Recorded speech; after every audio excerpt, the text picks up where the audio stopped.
মোংলার স্বামীকে তালাক দেওয়ায় স্ত্রীকে কুপিয়ে হত্যা করেছে স্বামী। এই ঘটনায় ওই স্বামীকে আটক করে বাগেরহাট আদালতের মাধ্যমে জেল হাজতে পাঠিয়েছে পুলিশ। পুলিশ জানায় উপজেলার চিলা ইউনিয়নের পূর্ব চিলার বাসিন্দা গোলাম মওলা দুলালের সাথে বেশ কয়েক বছর পূর্বে গাব্বুনিয়া গ্রামের ইদ্রিস আলী শেখের মেয়ে রঞ্জিলা বেগমের বিয়ে হয়। এরপর থেকে তাদের বৈবাহিক জীবনে কলহ বিবাদ লেগেছিল। কলহ বিবাদের এক পর্যায়ে গেল 22 জুলাই রঞ্জিলা তার স্বামী গোলামকে তালাক দেন। তালাক দিয়ে ক্ষিপ্ত হয়ে স্বামী গোলাম মঙ্গলবার সকাল 11:30টার দিকে রঞ্জিলার বাবার বাড়িতে গিয়ে তার উপর হামলা চালায়।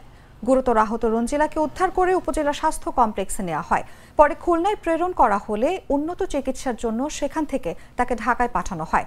ঢাকায় চিকিৎসাধীন অবস্থায় মৃত্যুবরণ করেন তিনি।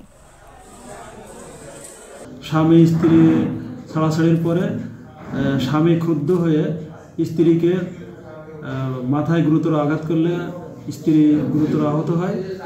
আহত হলে তাকে প্রথমে খুলনা মেডিকেলে ভর্তি করেন। পরবর্তীতে খুলনা মেডিকেল থেকে তাকে ঢাকা মেডিকেলে রেফার করা হয়।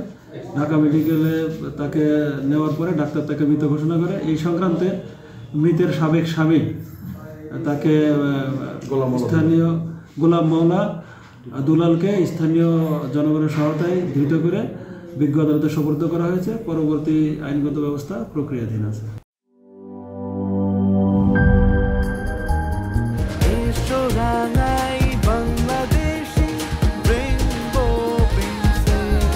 রেইনবো পেইন্টস, ছড়াও জীবনের রং।